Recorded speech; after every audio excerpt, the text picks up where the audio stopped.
depois as vísceras e cobri com os 2 dedos. Eu próprio encontrava-me com uma cardiopatia. E havia em São Paulo um jovem médium que era chofer de praça. A sua secretária, muito amiga nossa. E então ela me disse: por que você não recorre ao Dr. Kamura, personalidade japonesa que viera trabalhar na Vila Inglesa em São Paulo? Mas entendendo eu as leis da reencarnação, respondi-lhe que somente me acontecia aquilo que era melhor para a minha vida. E como Chico Xavier recusara-se a ter a sua catarata atendida, dizendo de maneira jocosa: é um karma, se eu ficar bom na vista, vou adoecer de outro órgão, deixa aí que eu já estou acostumado com ela. Então a mim me pareceu que não seria justo libertar-me da angina pectoris, que me atormentava fazia alguns meses. Mas ela tanto me falou, e um amigo muito querido, Dr. Miguel de Jesus Sartano, estava com uma problemática e foi também atendido.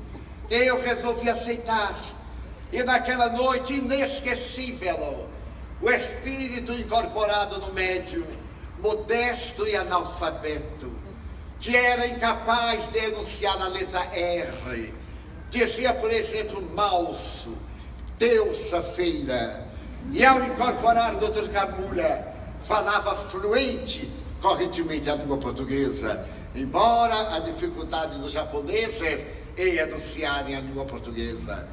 Dr. Kamura disse: olá, Divaldo, eu te esperava desde há muito, deita-te, a partir de agora as dores serão diminuídas, mas elas voltarão por um processo de dificuldade arterial, mas tu te curarás através de outrem. E de fato, eu deitei-me e o Dr. Kamura disse: olha, com o dedo, ele passou entre a minha terceira e quarta vértebra esquerda e com as 2 mãos abriu. Eu olhei o peito e desmaiei de coragem. Foi algo ridículo, porque eu não posso ver sangue, mas ali estavam as bordas da ferida cirúrgica. Ele me bateu na face 2 vezes, se aproveitou para me dar uma surra, e eu abri a vista assustado, e ele disse: olhe. Eu digo: eu desmaio de novo. Então não olhe.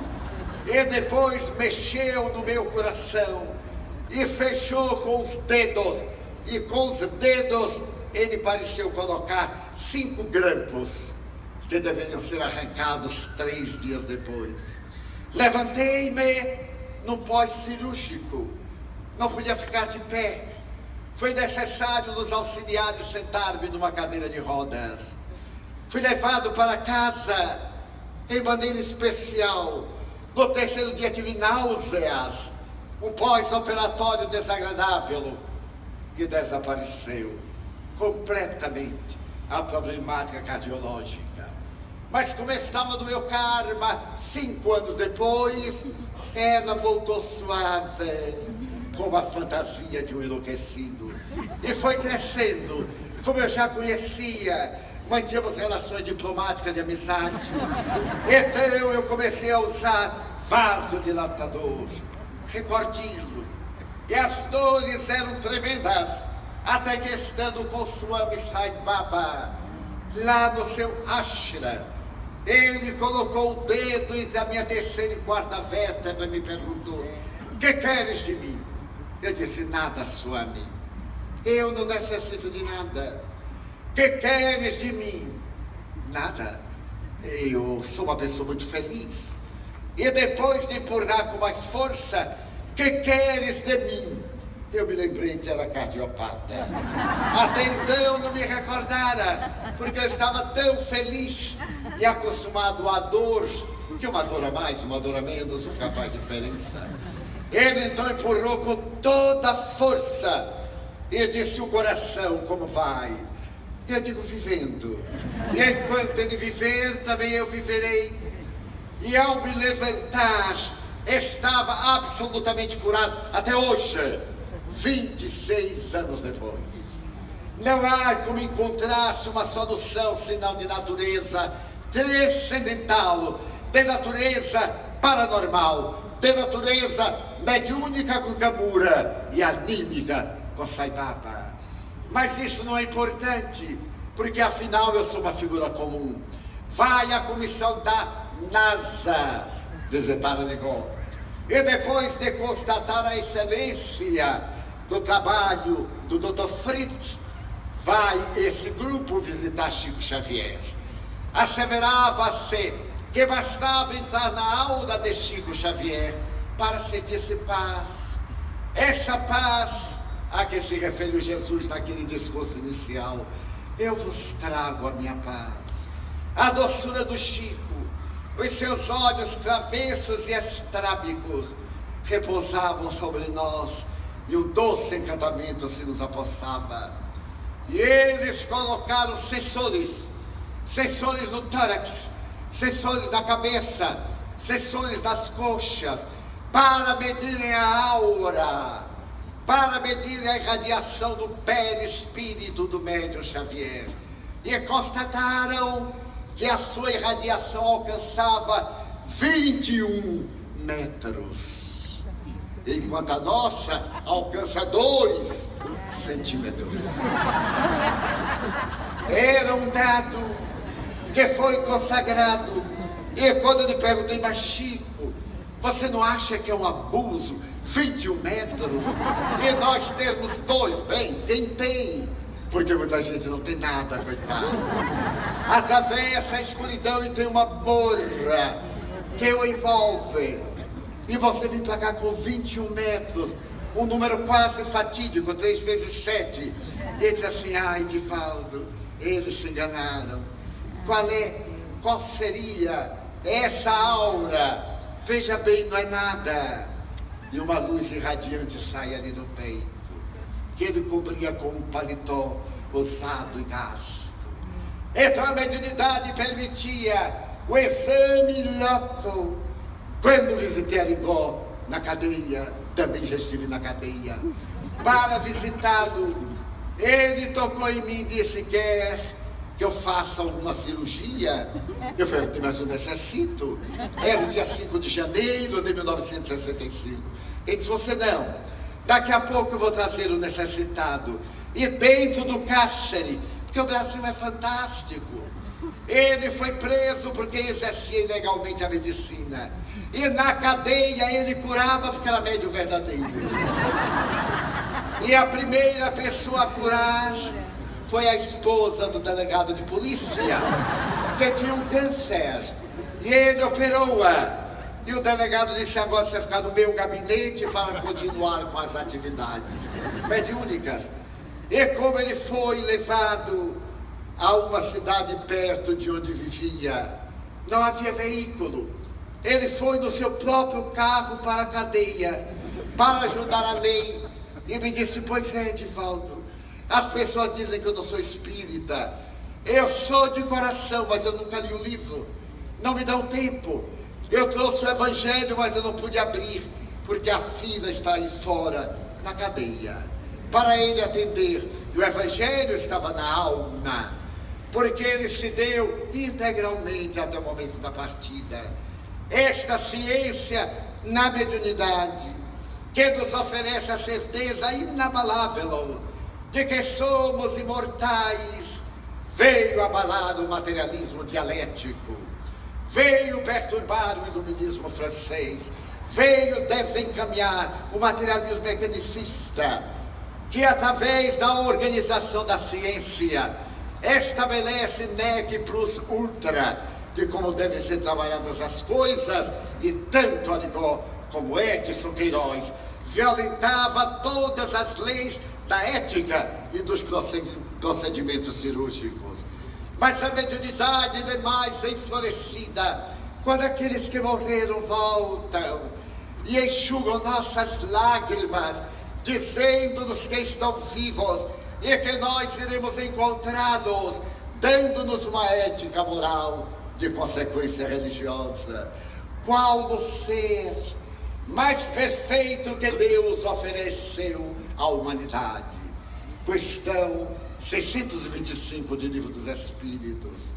Jesus é a resposta mais sintética da filosofia universal. Em espanhol é vede a Jesus. É o ser mais perfeito, esse cantor das almas, que há 2000 anos prometeu voltar. Ele nunca está conosco. Já não se encontra na semana da paixão. Já não está na cruz. Nós, os espíritas, descrucificamos-lo, para que no meio das ruas atenda as nossas dores. Não é aquele Cristo do martírio, é o Cristo da alegria. Aquele que vem a mim, recebe a luz e a verdade. Eu trago boas novas de alegrias. Quem conhece Jesus não pode ser triste, porque tem a alegria imensa da imortalidade. Muitas vezes, reflexionando, eu cunhei esta frase: o Espiritismo logrou o mais ousado passo da filosofia. Matou a morte morreu. Eu estava diante da minha mãe desencarnada. Ela era desencarnada fazia 5 minutos, e de imediato ela se me acercou, portadora de 2 olhos verdes, que me penetravam a alma e devassavam-me. Pôs a mão no meu ombro e disse: Di, isso é a morte, meu filho. Eu disse: é a vida, mãe. O nó na garganta da saudade é a vida. Então o Espírito Joana de Ângeles tocou-lhe a cabeça veneranda e disse-lhe: Ana, você não lembra que Divaldo falava do burrinho de São Francisco? Que São Francisco estava à morte, quando Frei Leão lhe disse: meu pai, eu conheço um homem que é perverso com seu jumentinho. O jumento carrega-o daqui para ali, dali para cá, e ele, no entanto, é duro, é áspero, coloca cinzas no chão para que o jumentinho espoje. E Francisco perguntou: por acaso eu conheço esse homem perverso? Sim, meu pai, sois vós. Vosso corpo está em chaga aberta, vosso estômago não digere nada, estáis morrendo, e o jumentinho não suporta mais, e vós sois duro para com ele. Então Santo de Assis sorri: oh, meu doce jumentinho, perdoa-me por haver te maltratado por tanto tempo. E silenciou os lábios quando a irmã morte chegou. Quando Joana de Ângeles lembrou a minha mãe, ela, com a velha tradição religiosa, ajoelhou-se e olhou o corpo que minha irmã preparava para as exéquias, e com os olhos em lágrimas, quase que eram lágrimas verdes, ela disse chorando: muito obrigado, meu doce jumentinho. Eu voltarei, meu filho. Eu não deixarei na terra a sós. Eu disse: mas como a sós?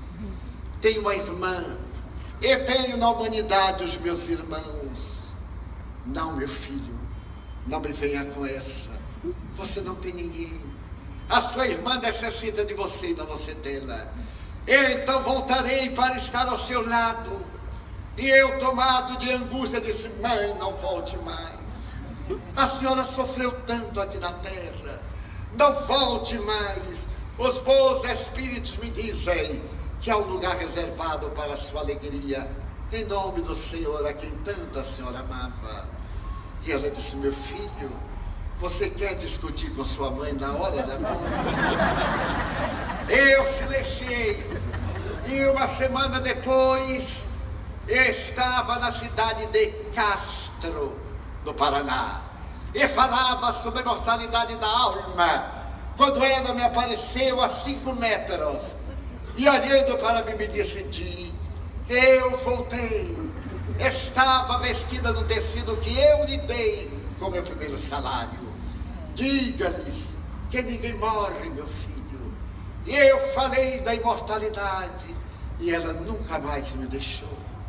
Nas noites de solidão, nas demoradas noites de angústia que todos nós temos, quando por acaso o sono demorava de chegar, ela me dizia: olhe, meu filho, Você vai atravessar o Estígias na barca de Caronte e não sabe se vai amanhecer o dia.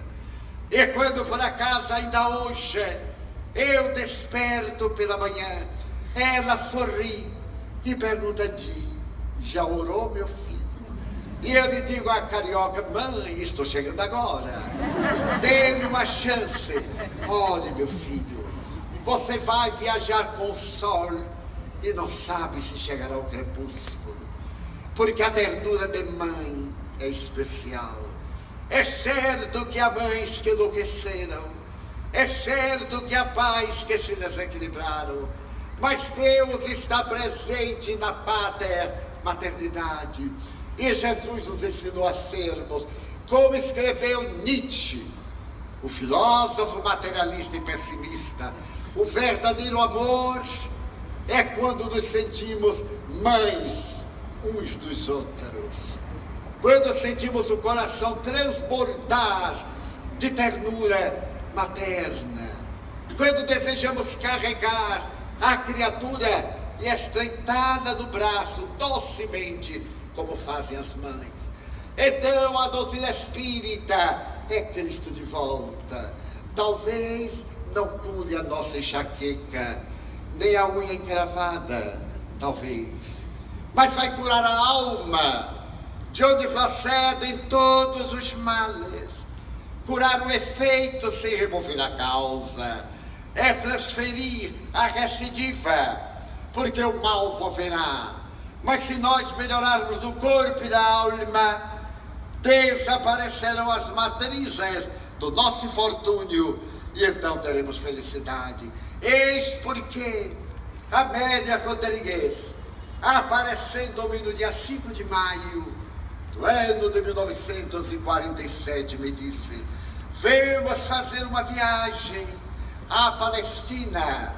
E desde então, essa nobre e veneranda escritora baiana, católica à sua época, emérita poetisa, narradora e periodista, me aparecia todas as terças-feiras para me contar histórias da vida de Jesus, inclusive a que acabo de narrar, e que ela insere no Primícias do Reino, em outras palavras, até o momento em que o professor Carlos Juliano Pastorino me disse: as palavras vão ao vento. Não havia gravadores, senão aqueles enormes a fio de aço. Vamos colocar isso em letra de forma. Pergunte-lhe se ela não poderia escrever as suas páginas líricas e abençoadas. E ela anuiu.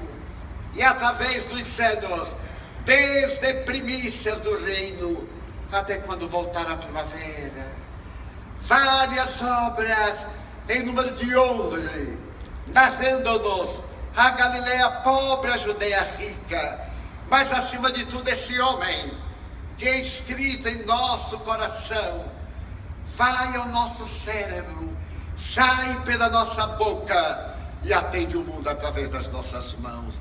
Eia, agora, disse ele, este é o santo momento de ajudar. Sejamos aqueles que enxugam lágrimas, que tenhamos a honra de ser quem dá e não quem pede, que possamos desferir o golpe da generosa fraternidade.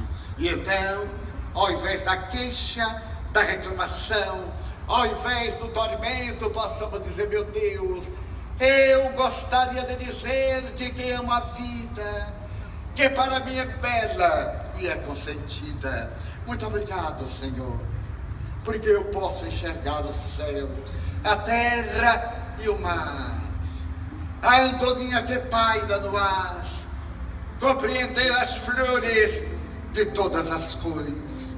Mas diante da minha visão, detectar na terra os cegos que não podem mirar, eu oro por eles, porque eu sei que depois desta dor, no teu reino de amor, poderão enxergar. Muito obrigado pelos ouvidos meus, que me foram dados por Deus, ouvidos que ouvem o tamborilar da chuva no terreiro, a melodia do vento nos ramos do salgueiro, as lágrimas que vertem no mundo inteiro, as dores que desesperam a alma do viajeiro. Pela minha faculdade de ouvir, eu quero pedir pelos que perderam a oportunidade de escutar, porque eu sei que depois desta vida, na outra lida, volverão a registrar. Muito obrigado pela minha voz, pela sua voz, pela voz que canta, pela voz que alfabetiza, que legisla, pela voz que com ternura pronuncia o teu nome sem qualquer amargura. E pela minha faculdade de falar, eu percebo na terra os que sofrem de afasia, que não falam de noite, que não cantam de dia, e oro por eles, porque eu sei que depois desta dor eles cantarão. Obrigado pelas minhas mãos, mãos que aram, mãos que semeiam, mãos que agasalham, mãos de ternura, que libertam da amargura, mãos que apertam mãos, mãos dos adeuses, que limpam feridas, que enxugam lágrimas e dores das vidas, pelas mãos de sinfonias, mãos de poesias, mãos de cirurgias, mãos de psicografias, pelas mãos que atendem a velhice, a dor, o desamor, pelas mãos que no seio embalam o corpo de um filho alheio sem receio, e pelos pés que me levam a andar sem reclamar. Obrigado, Senhor, porque eu posso bailar diante do meu corpo perfeito. Eu te quero louvar, porque eu vejo na terra aleijados, amputados, marcados, desesperados, que se não podem movimentar. Eu oro por eles, porque eu sei que depois desta expiação, na outra encarnação, eles também caminharão. Muito obrigado, Senhor, pelo meu lar. É tão maravilhoso ter um lar. Não é importante se é um duplex, um bangalô, uma mansão, uma casa no caminho, um ninho, seja o que for, mas que dentro dele exista a figura do amor de mãe, ou de pai, de mulher, ou de marido, de amigo, ou de irmão. Alguém que me estenda a mão, a presença de um gato, de um cão, porque é tão doloroso viver na solidão. Mas se eu não tiver a ninguém, nem um teto para me cobrir, nem uma cama para repousar, nem aí reclamarei. Pelo contrário, eu te direi: obrigado, Senhor, porque eu nasci. Obrigado, Senhor, porque eu creio em ti, pelo teu amor. Obrigado, Senhor, pela sua atenção. Muito obrigado, Senhor.